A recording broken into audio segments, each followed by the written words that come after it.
தென்னாடுடைய சிவனே போற்றி, எந்நாட்டவருக்கும் இறைவா போற்றி. ஓம் நம சிவாய. வணக்கம் நேர்களே, நான் உங்கள் Sara, tarot card reader and spiritual healer. இந்த பதிவில் சிவபெருமான் நமக்கு தரக்கூடிய மெசேஜ் என்ன அப்படின்றது தான் பார்க்க போகிறோம். நான் உங்களுக்கு ஒரு 3 ஆப்ஷன் கொடுக்க போகிறேன்.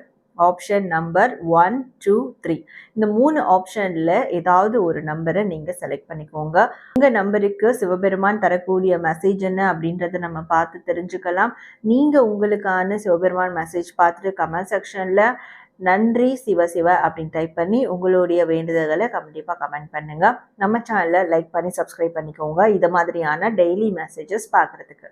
ஃபைல் நம்பர் 1, உங்களுக்கு சிவபெருமான் தரக்கூடிய மெசேஜ் என்ன அப்படின்றத பார்க்கும்போது, உங்களுக்கு ஏதாவது ஒரு நன்மை நடந்திருக்கு, ஒரு பரிசு பொருள் கிடைச்சிருக்கு, ஆன்மீக ரீதியான ஒரு கிஃப்ட் கிடைச்சிருக்கு, பிளெஸிங்ஸ் கிடைச்சிருக்கு அப்படின்னா நீங்கள் அதை நல்ல காரியங்களுக்கு மட்டும் பயன்படுத்தணும். உங்களுடைய உண்மையான பவர்ஸை மிஸ்யூஸ் பண்ணக்கூடாது.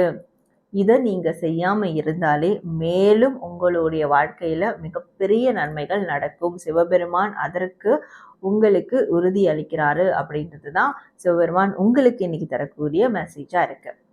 ஃபைல் நம்பர் 2, உங்களுக்கு சிவபெருமான் தரக்கூடிய மெசேஜ் என்ன அப்படின்றத பார்க்கும்போது, ஒரு ப்ராப்ளம் இருந்துருச்சு, ஒரு பிரச்சனை இருக்குது அப்படின்னா நீங்கள் அந்த பிரச்சனையை மட்டும் ஃபேஸ் பண்ணாமல், அந்த பிரச்சனையை மட்டும் பார்க்காம, அந்த பிரச்சனையில் என்ன சொல்யூஷன் இருக்குது, என்ன நல்லதும் இருக்குது, அந்த பிரச்சனையால் நம்ம என்ன தெரிஞ்சுக்க வேண்டியிருக்கு அதையும் நீங்கள் பார்க்கணும்.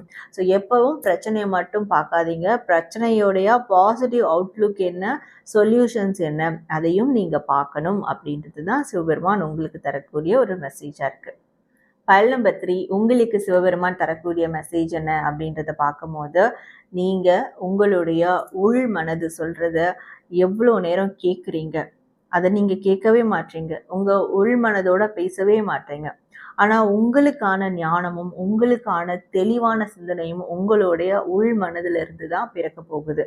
அப்போ உங்களுடைய உள் மனது சொல்கிறது கேளுங்க. உங்களுடைய இன்னர் விஸ்டம், அதாவது ஆழ்மன சக்தியை அதிகரிக்க பாருங்க. இது மட்டும்தான் உங்களுக்கான ஞானத்தை கொடுக்கும் அப்படின்றது தான் சிவபெருமான் உங்களுக்கு தரக்கூடிய ஒரு மெசேஜாக இருக்குது.